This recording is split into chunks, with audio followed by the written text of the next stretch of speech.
Today on Cryptic Mass Guitar, we ask Gibson why. Why did you discontinue the SG Tribute? We'll take a look at some possible reasons and then we'll play this thing.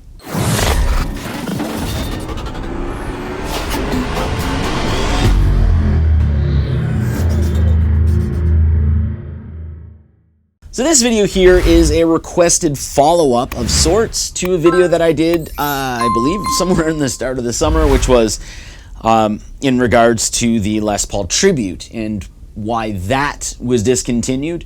At the time, my belief was it might have been eating into the sales of the Gibson Les Paul Studio, which at the time they discontinued the Les Paul Studio and then reintroduced it as sort of like a hybrid between the Les Paul Tribute and the Les Paul Studio. So it's like the Studio Modern, I think, at that point. And then they reintroduced the Studio with different tuners. Anyway, a lot of people asked me to do this on the Gibson SG Tribute and wondering the same things. That video, a lot of the comments that I got actually shined a light on the Epiphone brand for me, and then it got me thinking of a few other things that could potentially be as to why they discontinued this. So I'm going to take a look at 3 reasons, maybe, why they discontinued this. You can definitely let me know in the comments what your thoughts are on it as to why they discontinued it. But there's 3 main reasons or 3 main possibilities that it could be, at least in my mind. So let's take a look at them. So number 1, it could be what I hypothesized. I said that weird, hypothesized, in the Les Paul Tribute video. And that is that the SG Tribute may have been eating into the sales or potential sales of the SG Tribute. Because if you look at this, the SG Tribute is basically an SG Standard with a maple neck, a satin finish, no pickup covers. I installed these myself. And the tuners as well, I think, are they were the Grovers rather than the Gibson Vintage Deluxe tuners. And of course, no trapezoid inlays and no binding. So when it comes to the SG Tribute versus the SG Standard, a lot of people have looked at it as to, why would I spend the extra money and get the SG Standard over an SG Tribute, because they're basically the exact same thing.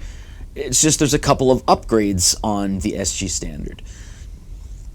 And to me, I never thought, like a lot, I know over the years with this guitar, I've gotten that comment. Why would I spend an extra, I think it was like $300 difference, and get something with, gloss nitro finish, the trapezoid inlays, the binding, the Grover tuners, and the pickup covers.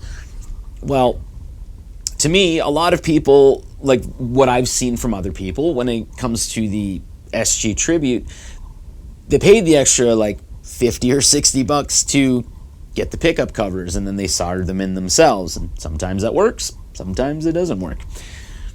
And then when they're playing it, they're like, I wish I had the trapezoid inlays. So I don't think, because it wasn't that much of a price difference between the two. I know things changed towards the end. Because we're not supposed to talk about it, right? The thing that happened in 2020, I think like YouTube comes down, like ninjas come out, and like if you say that word, I don't know how that works. I don't want to test it. But it used to be like a $300 difference. Towards the end, after 2020, I think there was a bigger difference in between the two. But I don't think it was enough to make this actually eat into the sales of the SG Standard. And the second thing, and this is the thing that, like the most common comment that I got on the Les Paul Tribute video, was that Gibson wanted to, and I mean it's worded completely different than I'll say it, but they wanted to increase the value of their Epiphone lineup And in order to do that, they had to get rid of some of the lower end Gibsons. So if you actually look at things, they got rid of the Les Paul Tribute. They brought it back as the Studio Modern, and their special Tribute lineup, they got rid of that and brought that back as the Modern Light. And that's at a much higher price point. It's actually the reason why I don't buy any more Gibson USA guitars. So when they did that, they also brought out the whole, it was beforehand, but before that they brought out the Inspired by Gibson and the Gibson Custom X Epiphone, or whatever they call it. So that sort of makes sense from an outsider's perspective, and I'd consider myself definitely an outsider's perspective. I don't work for Gibson. I haven't looked at their books, at least not in a while. But yeah, that seems to make sense. I'm not sure if that's exactly the reasoning behind it, but when Gibson was bought by the newer company, taken out of bankruptcy or what have you, there was a lot of changes that went through, and this just seems like a natural evolution. And that brings me to reasoning 3. So this could be a hybrid here, but this is my thought process behind everything. So the new owners, if you look at things, again, take a step back from, hey, I own Gibson now, and actually compare Gibson to Fender, and then compare Gibson to Paul Reed Smith. This may be sacrilegious to some people. But if you looked at the pricing, say like the 2019 pricing of an entry-level American-made Gibson and an entry-level American-made Fender. The American-made Fender was $500 to $700 more than the entry-level Gibson. The entry-level American-made Paul Reed Smith and the entry-level Gibson, major price difference between the two. So, from an outsider's perspective, or taking that step back, shouldn't say outsider's perspective, Gibson, it would seem, it should change, right? Because the pricing should be reflective of the others in the market. I mean, I would say that Fender and Paul Reed Smith would be, because this is an older brand, Fender's an older brand, and Paul Reed Smith is a cross between Fender and Gibson. That's something that you should be looking at those other two companies and sort of making it reflective of the availability and the pricing there. So that's my main thought between things.